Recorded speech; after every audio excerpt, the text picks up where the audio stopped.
Hola, hola, buenas tardes, ¿todo bien ahí? Aló, aló. Buenas tardes, doctor. Buenas Buenas tardes, tardes, doctor. Sí, doctor. todo bien.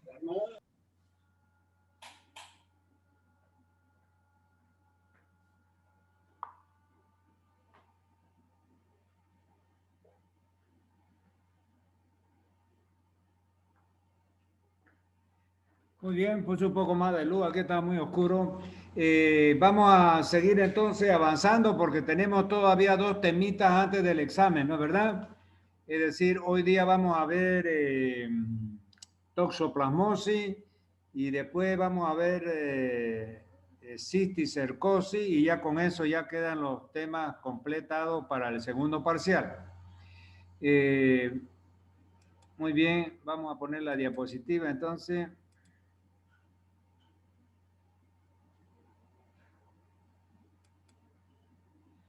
Aquí tenemos entonces toxoplasmosis.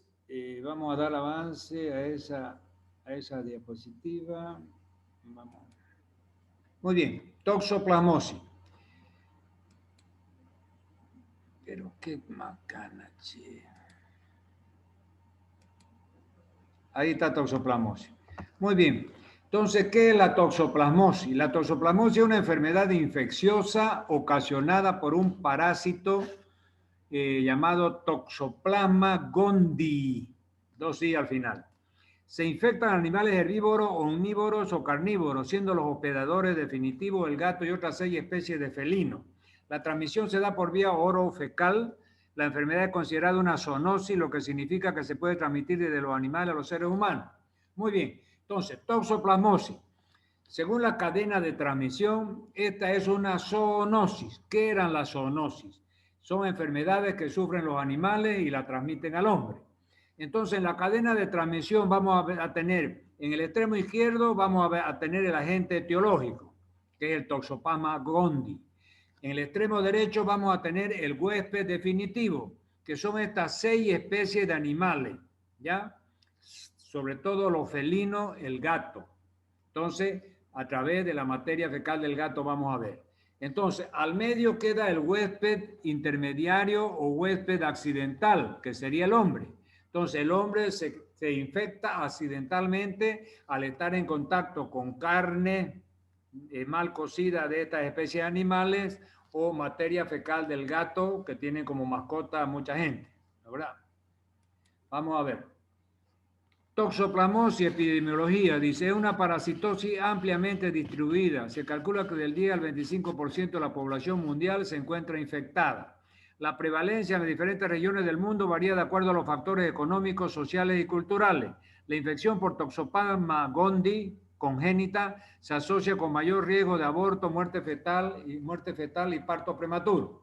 Muy bien, entonces acá nos ha hecho nos ha dado un pantallazo de toda la epidemiología de la toxoplasmosis que nosotros vamos a desarrollar en esta clase.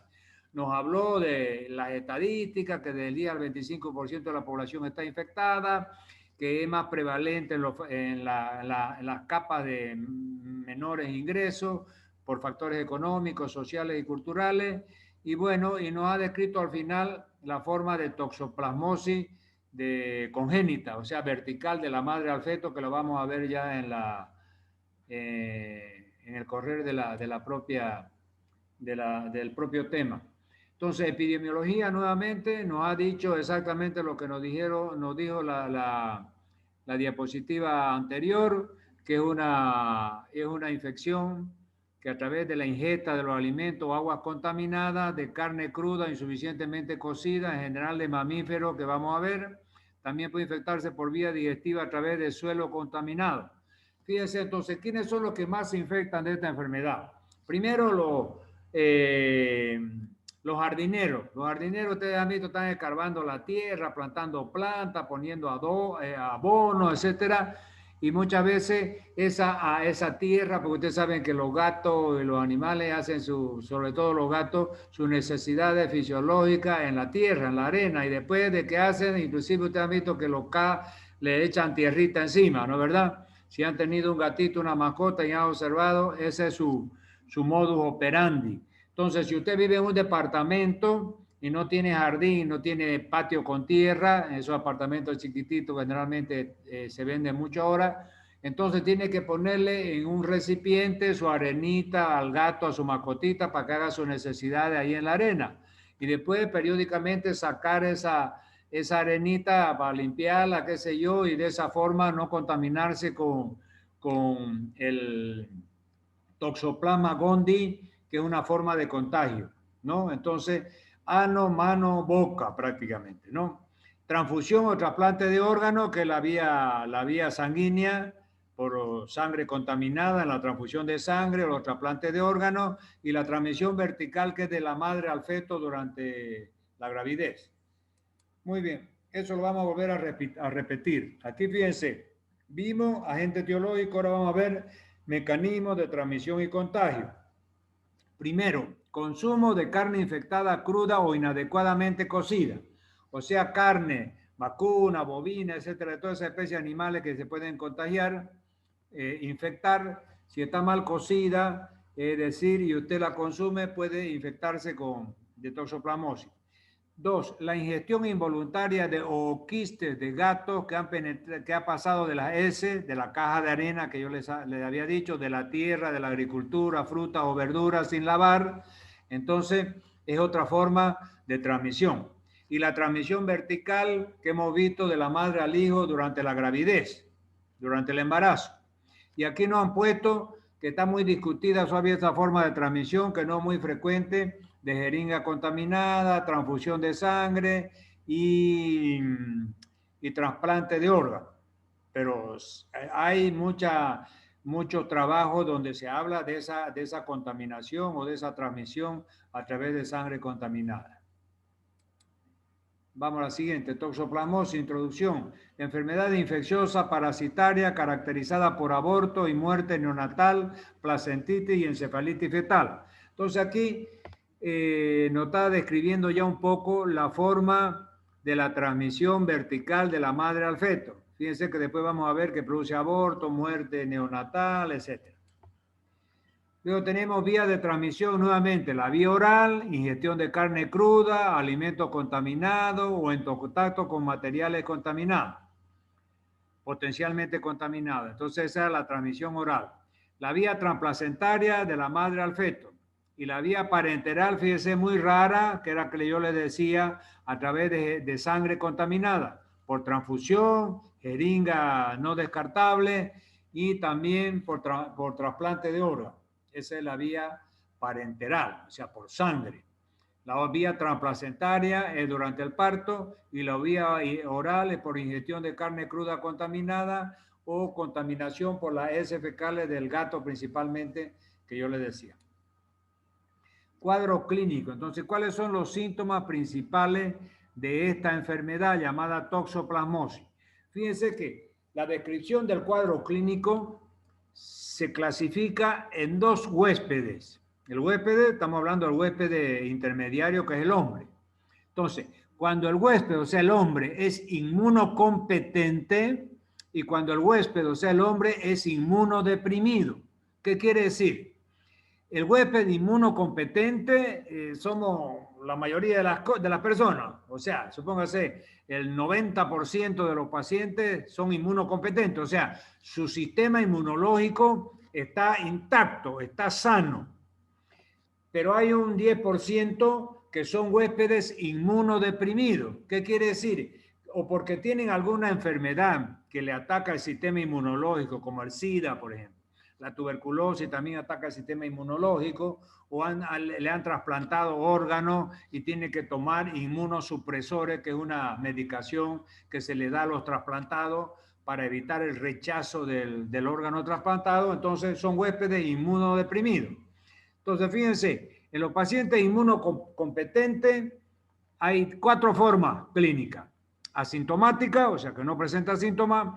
La toxoplasmosis ganglionar, que ataca al sistema linfático, a los ganglios principalmente. La toxoplasmosis ocular, que ataca el ojo, el sistema de la vista. Y la toxoplasmosis congénita, que es de la madre, que le transmite la madre al hijo en el vientre materno.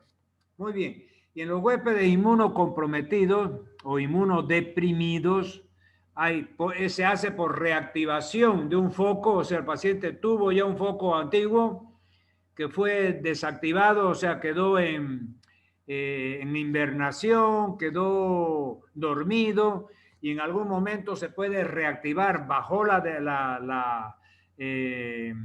el sistema inmunitario se deprimió por algún motivo, como le decía yo, trasplante de órganos, VIH, tuberculosis, etcétera, y son los huéspedes inmunodeprimidos. Ahí se reactiva el foco antiguo y viene las formas graves de la enfermedad en los inmunodeprimidos. Las formas clínicas son la toxoplasmosis cerebral, la toxoplasmosis pulmonar y la toxoplasmosis diseminada. Esas son las 3 formas de toxoplasmosis en los inmunodeprimidos. Sigamos. Aquí tenemos síntomas de la toxoplasmosis. Fíjense que aquí la enfermedad en la persona, hay una forma subclínica o similar a una gripe. O sea, una fiebrecita, un malestar indefinido, cefalea, etc. No es grave. Grave en personas inmunodeprimidas, con trasplante y todo eso, SIDA, todo eso que yo les he dicho. Y en la forma congénita hay aborto o malformaciones congénitas del feto, si la infección se da en el primer trimestre de la gestación. Fíjense, para que aparezcan las malformaciones congénitas o los abortos, la transmisión madre-feto de forma vertical tiene que darse en el primer trimestre de la gestación. Ya pues, cuando la transmisión se hace en los últimos trimestres ya no es tan grave y no da esos resultados.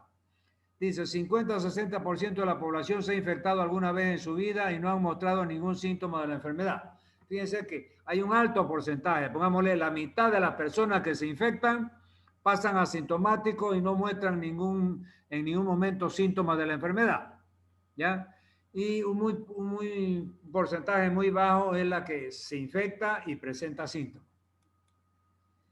Cuadro clínico nuevamente, la toxoplasmosis asintomática, esta está hablando del 80% de los casos, tienen una toxoplasmosis asintomática o con muy pocos síntomas leves, inespecíficos como dolorcito de cabeza, puede tener una febrícula, fiebre, pero ya cuando es sintomática aguda, hay un estado febril alto, hay cefalea, escalofrío, sudoración, anorexia, etc.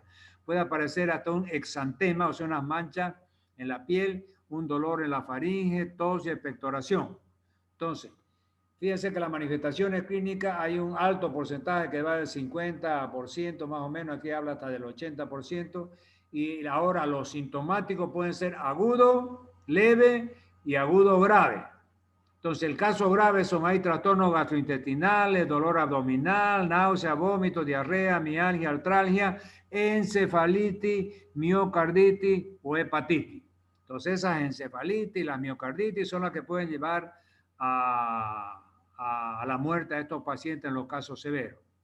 Y la forma de toxoplasmosis ganglionaro-linfática, que habíamos visto que ataca el sistema linfático, es un estado febril, con ganglios aumentados de tamaño, de consistencia dura y dolorosa, principalmente los cervicales. Esta es la forma clínica más común. Entonces, fíjense que dentro de las formas clínicas, es decir, sintomáticas agudas, la forma ganglionar es la más frecuente. Hay otra que es la forma sintomática aguda, que no es la ganglionar, que es más leve, con fiebre, etcétera, pero hay una forma también sintomática aguda, que es la severa, que llega a dar encefalitis y miocarditis y muerte de los pacientes. Cuadro clínico, nuevamente, fíjense, la mayoría de las infecciones no producen ningún síntoma, es asintomático, hemos visto 50% de los casos. Después, 3 grupos de acuerdo a la situación inmunitaria. Entonces, fíjense que el cuadro clínico del paciente sintomático hay en el inmunocompetente, en el inmunodeprimido y la toxoplasmosis congénita. Esta es la gran clasificación en términos clínicos de los síntomas de esta enfermedad llamada toxoplasmosis. En los pacientes inmunocompetentes, los síntomas son fiebre, malestar, mialgia, dolor en los músculos, cefalea e inflamación de los ganglios. Inmunocompetentes. En los inmunodeprimidos, tenemos encefalitis toxoplásmica, que es la más grave, y síntomas como debilidad, convulsiones, fiebre e inflamación de la retina. Entonces, esa es la forma que da más grave en los inmunodeprimidos. Ahora, pacientes con toxoplasmosis congénita, ya hemos visto en la madre embarazada, la mujer embarazada, síntomas, neumonía, ictericia, retraso mental, hipotermia y microcefalia. Entonces, fíjense que estos niños que nacen de madre que tienen toxoplasmosis y le transmiten al niño, nacen. Si no nacen muertos, nacen con bajo peso o nacen con retraso mental y microcefalia. El retraso mental es un síndrome de oligofrenia y la microcefalia es un cerebro pequeñito que lógicamente da trastornos bárbaros y que el niño tiene una expectativa de vida muy, muy baja. Esas son las tres formas: inmunocompetente, inmunodeprimido y toxoplasmosis congénita. Vamos a la siguiente. Toxoplasmosis adquirida.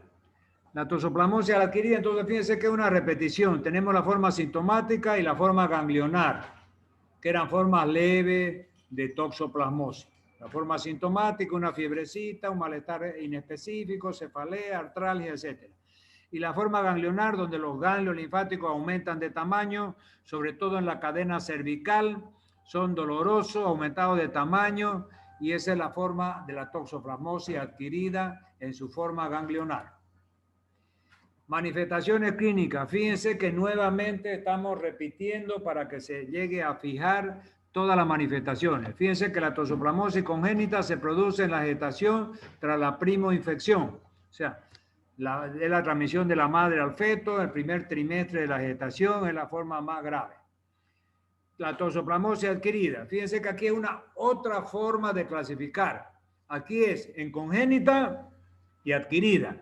O sea, todas las formas que hemos visto hasta ahora, la forma sanguínea por transfusión de sangre, la forma por comer carnes crudas de esas especies animales, por infectarse del toxoplasma gondii por la materia fecal del gato, lo que los jardineros, los veterinarios o aquellas personas que tienen su mascota y no le hacen ese tratamiento a la materia fecal que está en los cartones con arena dentro de los departamentos.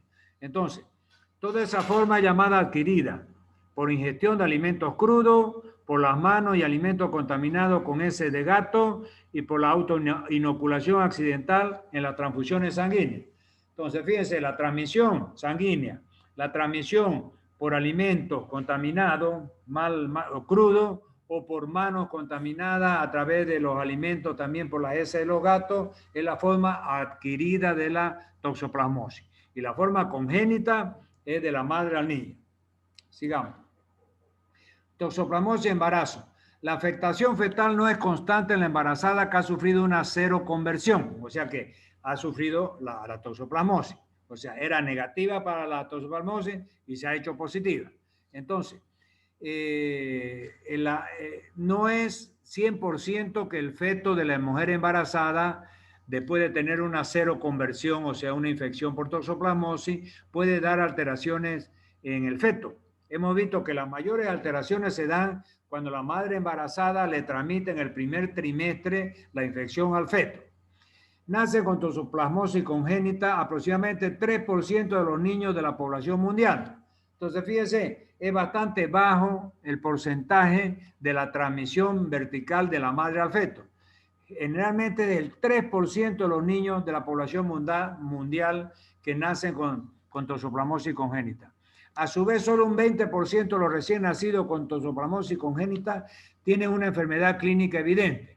Porque ya habíamos dicho que el 80%, del 50 al 80, era una toxoplasmosis asintomática, no daba síntomas, o los síntomas eran muy leves. Y el otro 20%, que es el que está aquí, tiene una enfermedad clínica evidente, ya sea en la forma leve, en la forma grave o en la forma ganglionar que habíamos visto.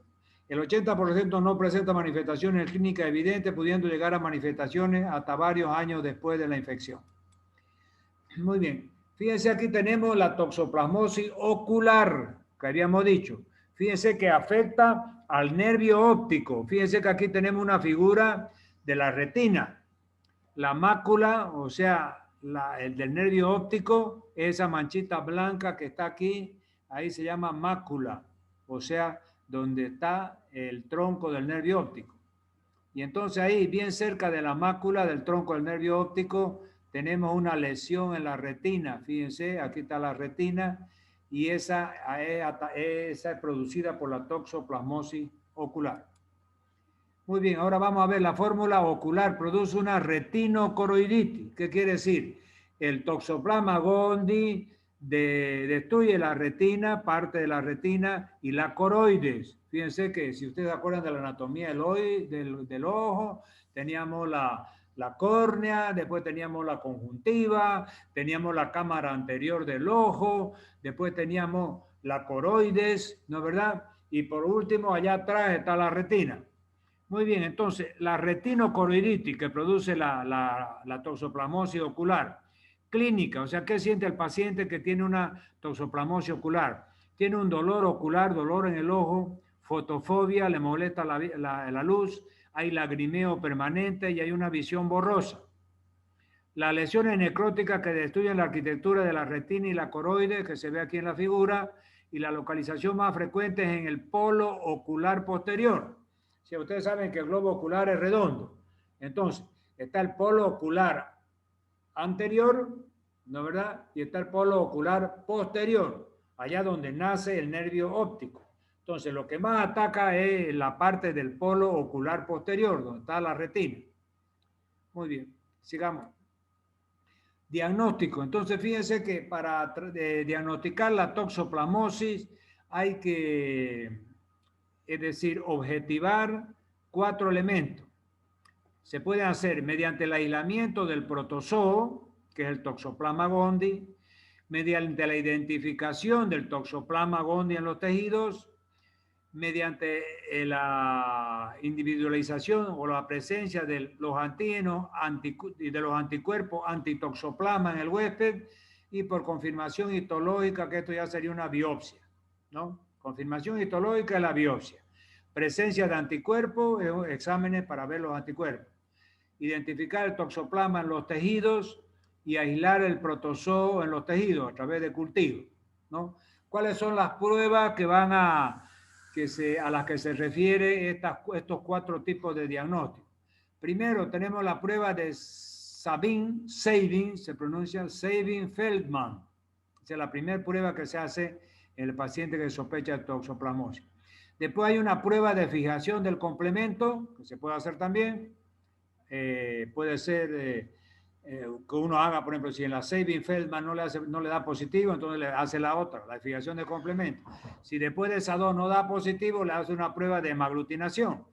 Si después todavía tuviera duda del paciente, le puede hacer una prueba de inmunofluorescencia indirecta. Entonces son las 4 pruebas que se pueden hacer para diagnosticar una toxoplasmosis. La prueba de Sabin-Feldman, la prueba de fijación de complemento, la prueba de hemoaglutinación, hay hemaglutinación directa e indirecta. Usted puede hacer cualquiera de las 2.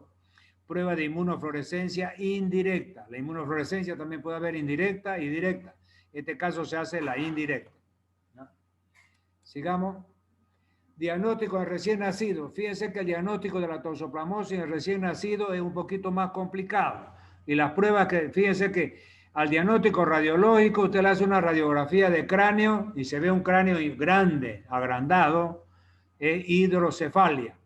Y dentro de ese cráneo agrandado está lleno de líquido, por eso se llama hidrocefalia. Y dentro del cerebro se ven calcificaciones cerebrales. Entonces todo eso ya usted lo puede hacer el diagnóstico, a veces hasta con una radiografía simple del abdomen de la mujer embarazada, donde se ve el niño, el esqueleto del niño, toda la parte ósea, el cráneo del niño que limita todo el cerebro, y ahí ve que el cráneo está agrandado, que el cráneo tiene bastante líquido, que dentro de ese líquido del cráneo hay calcificaciones cerebrales. Entonces así puede hacer el diagnóstico usted a través de la radiología, una radiografía simple de abdomen a la madre, donde ve toda esta parte radiológica de la hidrocefalia, de las calcificaciones cerebrales, etc. Después puede hacerle la serología, o sea, dosaje de anticuerpos IgM y IgG, ¿ya? Entonces, hace el dosaje de la madre IgM, IgG, y puede hacer una PCR también a la madre. Ese para diagnosticar para el diagnóstico del recién nacido. O sea, con la radiografía usted ve las lesiones en el recién nacido, que es la hidrocefalia, calcificaciones cerebrales. Y en la serología materna puede haberle hecho usted ya el dosaje de anticuerpos a la madre más PCR o el dosaje de anticuerpos también al propio feto, de la sangre fetal. Muy bien, sigamos. Tratamiento. El tratamiento, fíjense que generalmente se dan 2 de estas 3 drogas. La pirimetamina, la sulfadiazina y la trimetoprim y sulfametoxazol. Esta es una sulfa. Normalmente lo que se da es esta, la pirimetamina y la trimetoprim y sulfametoxazol. Esta es la asociación de dos medicamentos que son sulfa. Trimetoprima más sulfametoxazol. ¿Ya? Entonces, y la pirimetamina. Entonces, si usted asocia pirimetamina más trimetroprima con sulfametoxazol, durante 2 semanas se hace el tratamiento y los pacientes mejoran rápidamente. Muy bien. Entonces, ese es el tema sobre toxoplasmosis. Si quieren hacer alguna preguntita, yo voy a ligar el chat. Si la quieren hacer oral o si la quieren hacer escrita, perdón, por el chat. Y si la quieren hacer oral, es decir, tienen que activar su micrófono. Adelante, entonces. Escucho. ¿Todo bien? ¿No tienen duda? Me alegro. Entonces, este es el penúltimo tema del temario del segundo parcial, toxoplasmosis. ¿Ya?